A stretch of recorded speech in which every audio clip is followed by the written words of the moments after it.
the Generic Geriatric Cyclist. Come and join me. Today we'll be riding with Rouvy. Rouvy offers routes from all over the world. So, you want to ride in Rio? No? Okay. Then how about the French Riviera? I can't even say it, but it's near Nice. And then if you don't feel like doing that and you want a big challenge, how about Mount Ventoux? That might be for you. Or, okay, so you don't really feel like riding at all and all you want to do is just stand by your bike and inspect your saddle, then Rouvy's perfect for that too. Hello, I'm the Generic Geriatric Cyclist. And as much as I like riding on Zwift indoors, for a change of pace, I go to Rouvy. So let's take a look. We're not cycling in the cold U.S. Northeast where spring forgot to sprung. We're cycling along the Caribbean Sea on the Mexican island of Cozumel, a place I'd like to get to for some real winter cycling. But first, I'm not attempting to make an exhaustive review of the platform. This is just one rider's experience with Rouvy. Zwift is considered to be virtual reality, a computer-generated sphere that's made to approximate our world with the odd dinosaur thrown in here and there. Essentially, it's a video game. Rouvy is augmented reality, where our avatars ride in footage of the real world. That enables us to ride scores of routes all over the world. Rouvy is a versatile platform that allows for structured training and racing as well as for regular riding, but this season I'm just using it for Zone 2 endurance-paced riding.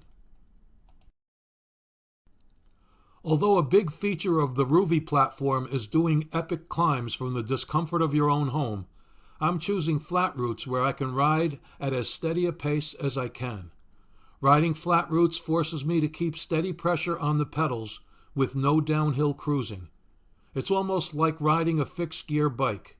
You only move when you're pedaling. I choose my routes according to places I'd like to cycle in the real world. For example, this is Death Valley. I might have to eat my words. While I'd like to see Death Valley in the winter from the comfort of a climate-controlled car, I'm not sure I'd want to ride here when the air would ignite my lungs on fire. You'd have to ride here like a pack mule laden with water bottles. But on Rouvy, you're much cooler, with all the water you could want, only a few steps away. Here's a place I've ridden in real life, Route 101 along the ocean coastline of Florida. This is a unique ride on Rouvy featuring footage from an actual Gran Fondo.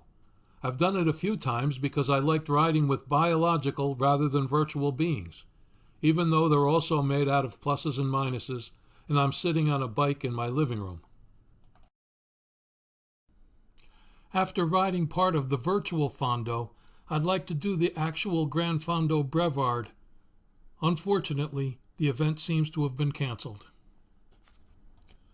Moving about 3,000 miles west from Florida, another route on Rouvy that I've had the privilege of riding is the Pacific Coast Highway, Route 1 in California.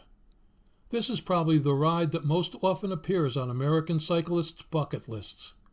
I didn't ride this particular section, but I had the privilege of riding further south near San Simeon and from Santa Cruz towards San Francisco. I consider myself lucky. The scenery is stunning. I'd like to go back and cycle this leg of the highway, but riding virtually, or augmentedly, is that a word? Is all that I can do for now. But I'm enjoying this route on Rouvy. If the Death Valley ride didn't make you work up a sweat, here my avatar is following the route of the hotter-than-hell ride in Texas summer.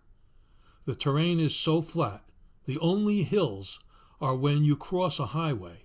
I'm waiting for a tornado to come along. I think I'm going back to Zwift, where my only worry is plant-eating dinosaurs. Well, one way or another, I hope I was able to give you an idea or two about riding on Rouvy. Well, that's it. So long for now. Thanks for watching, and I hope to see you again.